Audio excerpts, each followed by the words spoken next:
Channel کو subscribe کر لیں، ساتھ میں لگے گھنٹی کے بٹن کو دبا لیں تاکہ ہمارے آنے والی ہر نئی کہانی کا نوٹیفیکیشن آپ کو بر وقت مل سکے۔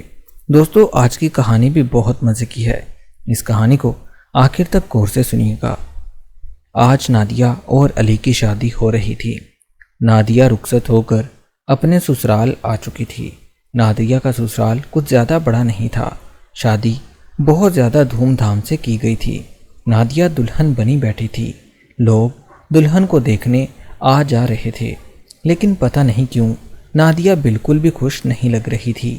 وہ نظریں جھکائے اپنے بیڈ پر بیٹھی ہوئی تھی۔ شاید بھوک کی وجہ سے نادیہ کی حالت بہت زیادہ خراب ہو رہی تھی۔ سب مہمان اپنے گھر واپس جا چکے تھے۔ مغرب کا وقت ہو چکا تھا، لیکن نادیہ کا شوہر ابھی تک گھر سے باہر تھا۔ نادیہ اپنے کمرے میں بیٹھی اپنے شوہر علی کا مسلسل انتظار کر رہی تھی۔ بہت دیر انتظار کرنے کے بعد تقریباً رات کے 11 بج چکے تھے جب علی کمرے میں داخل ہوا۔ نادیہ نے علی کی طرف پیار بھری نظروں سے دیکھا، لیکن علی کو تو شاید کچھ اور ہی لگ رہا تھا۔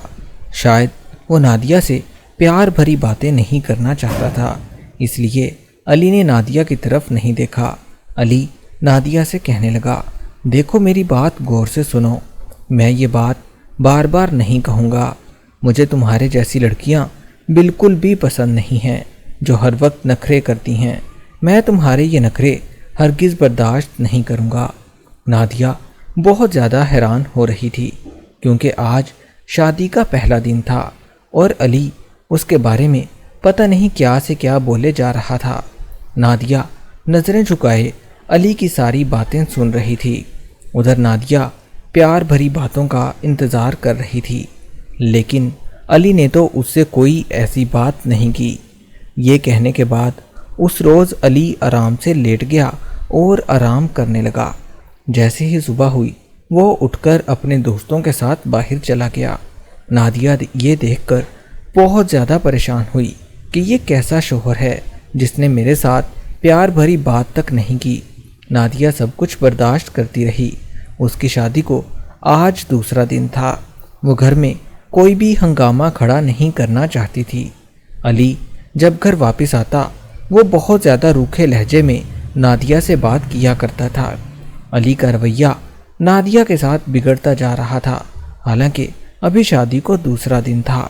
نادیہ ایسی باتوں سے بہت زیادہ پریشان ہو رہی تھی، کیونکہ اسے ایسے ماحول کی بالکل بھی عادت نہیں تھی۔ جیسے ہی صبح ہوئی نادیہ نے علی سے کہا کہ ہم کہیں گھومنے چلتے ہیں۔ علی نے بہت غصے سے جواب دیا کہ مجھے کہیں نہیں جانا۔ علی کا جواب سنتے ہی نادیہ کا منہ لٹک گیا۔ نادیہ کی آنکھوں میں آنسو آنے لگے اور وہ علی سے کہنے لگی، دیکھو علی، میں نے اس سے پہلے بہت زیادہ دکھ دیکھے ہیں، کیونکہ میری ماں بچپن میں ہی وفات پا گئی تھی۔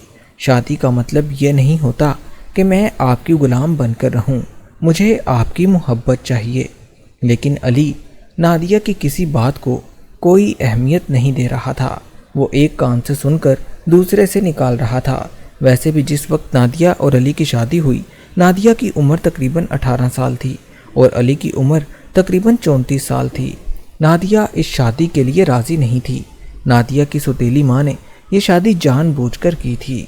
نادیہ کی سوتیلی ماں اسے ہرگز خوش نہیں دیکھنا چاہتی تھی، لیکن نادیہ پھر بھی اپنے گھر میں آباد ہونا چاہتی تھی، اس لیے وہ علی کو کچھ نہیں کہتی تھی۔ لیکن علی کا رویہ نادیہ کے ساتھ بہت زیادہ برا تھا۔ نہ جانے کیوں علی نادیہ کے ساتھ بہت زیادہ بے رخی کیا کرتا تھا، حالانکہ نادیہ بہت زیادہ پیاری تھی۔ علی کے اس رویے کی وجہ سے نادیہ بہت زیادہ پریشان رہنے لگی، یہاں تک کہ نادیہ بیمار پڑنے لگی۔ علی نادیہ کی کوئی بھی جائز ضروریات پوری نہیں کرتا تھا۔ ہر وقت نادیہ کی آنکھوں سے آنسو نکلنے لگے۔ وہ اپنی قسمت پر بہت زیادہ افسوس کر رہی تھی۔ پھر ایک روز نادیہ نے سوچا کہ کیوں نہ یہ ساری باتیں اپنے سسر سے کہی جائیں تاکہ وہ اپنے بیٹے کو کچھ سمجھا دے۔ نادیہ اپنے سسر کے کمرے میں چلی گئی۔ نادیہ کا سسر کمرے میں ٹی وی دیکھ رہا تھا۔ جیسے ہی نادیہ کمرے میں داخل ہوئی وہ اٹھ کر بیٹھ گیا۔ نادیہ نے ساری باتیں اپنے سسر کو بتا دی اور یہ بھی کہا کہ ان کا بیٹا اولاد نہ ہونے کے طعنے بھی دیتا ہے۔ سسر ایسی باتیں سن کر مسکرانے لگا اور کہنے لگا، بیٹا اپنے گھر کی بات کسی کو نہیں بتاتے۔ نازیہ سسر کی ایسی بات سن کر بہت زیادہ شرمندہ ہو گئی۔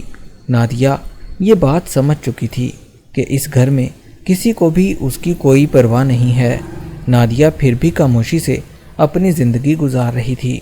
ادھر نادیہ کا سسر نادیہ کے بارے میں کچھ اور ہی سوچنے لگا۔ نادیہ بہت مشکل سے اس گھر میں گزارا کر رہی تھی۔ اس کا بس چلتا تو وہ یہ گھر چھوڑ کر چلی جاتی۔ گھر کا سارا کام نادیہ کے سپرد کر دیا گیا تھا۔ اب نادیہ گھر کے سارے کام خود کیا کرتی تھی۔ اولاد نہ ہونے کی وجہ سے نادیہ کے شوہر علی نے دوسری شادی کرنے کا فیصلہ بھی کر لیا تھا۔ نادیہ کے لیے یہ بات کسی قیامت سے کم نہیں تھی۔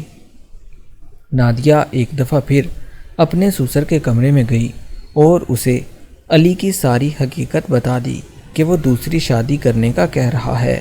نادیہ کا سسر نادیہ سے کہنے لگا، اگر تمہارا شوہر تمہیں وقت نہیں دیتا تو تمہیں گھبرانے کی کوئی ضرورت نہیں۔ تم میرے کمرے میں آ جایا کرو اور مجھ سے خوب باتیں کیا کرو۔ نادیہ اپنے دل کا بوجھ ہلکا کرنا چاہتی تھی، اس لیے اس نے اپنے سسر کی باتیں مان لی، لیکن اسے کیا پتا تھا کہ اس کا سسر بھی نادیہ کو دھوکہ ہی دے گا۔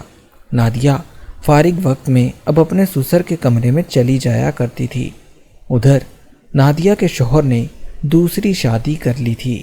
نادیہ کو بھی اب علی کی زیادہ پرواہ نہیں تھی، کیونکہ علی کی دوسری بیوی گھر میں آ چکی تھی اور علی ہر وقت اس کے ساتھ ہی باتوں میں لگا رہتا تھا۔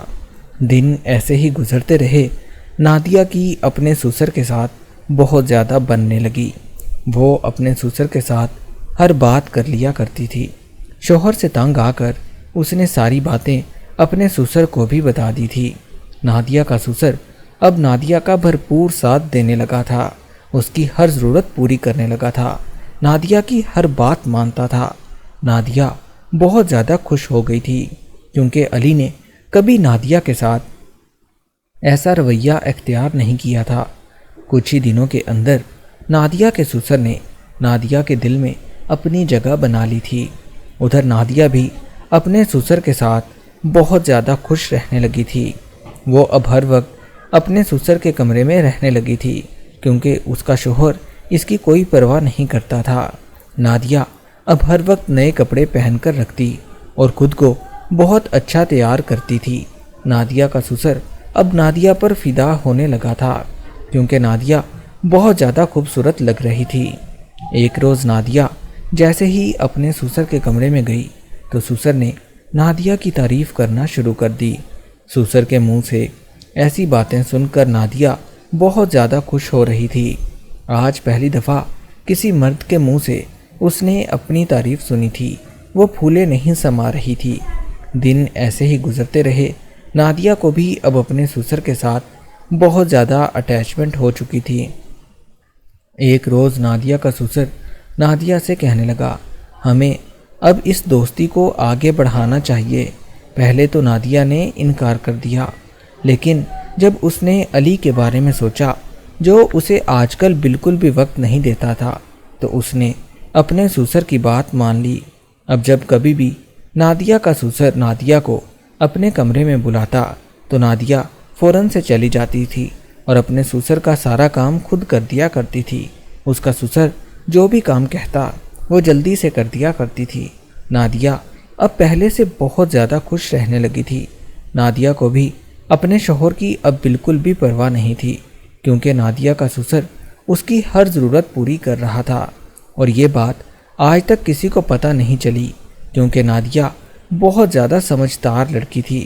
وہ گھر والوں کے سامنے اپنے سسر کی بہت زیادہ عزت کیا کرتی تھی۔ نادیہ یہ سب کچھ کرنے پر مجبور تھی، کیونکہ اس کا شوہر اسے بالکل بھی وقت نہیں دیتا تھا۔